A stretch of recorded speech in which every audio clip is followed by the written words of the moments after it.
So ఇప్పుడు మనం ఇన్స్టాగ్రామ్లో చూస్తుంటాము, మీ మీమ్స్ కూడా కొన్ని వస్తుంటాయి. మీకు ఎట్లా అనిపిస్తుంది ఆ మీమ్స్ చూసుకున్నప్పుడు? అసలు చాలా హ్యాపీ అనిపిస్తుంది. ఇంకా ఎన్ని రోజులైనా అవే మీమ్స్ రావడం అనేది చాలా హ్యాపీ. Okay okay. యాక్టివ్గా ఉంటారా మీరు ఇన్స్టాగ్రామ్లో, సోషల్ మీడియా? ఇప్పుడు కొంచెం తగ్గించారా? ఓకే. అంటే ఇప్పుడు చూస్తున్నా ఇన్స్టాగ్రామ్ టాపిక్ వచ్చింది కాబట్టి చెప్తున్నా, బెట్టింగ్ యాప్స్ ఇప్పుడు మొత్తం ఇది ఎక్కడ చూసినా ఈ బెట్టింగ్ యాప్స్ వైరల్ అయిపోతున్న సిచ్యువేషన్ కనిపిస్తుంది. అంటే మీరు బిగ్ బాస్ నుంచి బయటకు వచ్చిన తర్వాత కావచ్చు, అంటే ఈ మధ్య కాలంలో కావచ్చు, ఏమైనా బెట్టింగ్ యాప్స్ ప్రమోషన్స్కి మీకు ఆఫర్ రావడం, కాల్స్ రావడం జరిగిందా? ఎప్పుడో ఎవరు అడిగారు, కాకపోతే అది నాకు అర్థం కాలేదు. నేను మళ్ళీ చెప్తానండి అని చెప్పినప్పుడు నా ఫ్రెండ్స్ ఎవరిని పెడితే ఎందుకన్నా అది అన్నారు. అప్పటికే లోన్ యాప్స్ వచ్చి కొంతమంది అంటే ఇది అలాంటిది అన్నారు.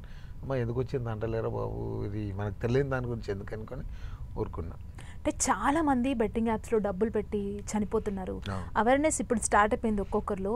మీరేం చెప్తారు మీ ఫ్యాన్స్కి?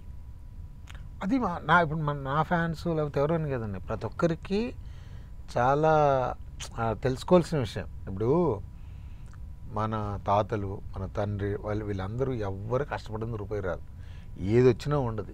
అది ఎవరికి వాళ్ళు తెలుసుకున్నంతసేపు ఏం చేయలేం.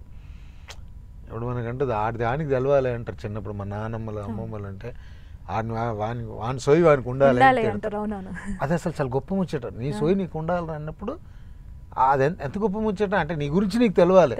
నువ్వు అది కూడా తెలియకుండా చేసి ఇబ్బందులు పడి చెప్తారు, ఏముంది వాళ్ళు ఏదో చెప్పారు, ఏదో చేసారని నీకు తెలుస్తుంటుంది కదా.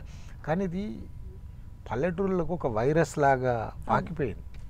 చాలా బాధ. ఎందుకంటే అసలు మనిషి సూసైడ్ చేసుకోవడం అనేదే పెద్ద తప్పు.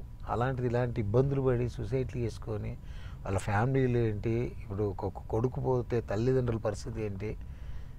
ఇప్పుడు మనం అసలు ఈ మధ్యలో ఎన్ని వీడియోలు అవి వస్తాయి, చాలా బాధేస్తుంది.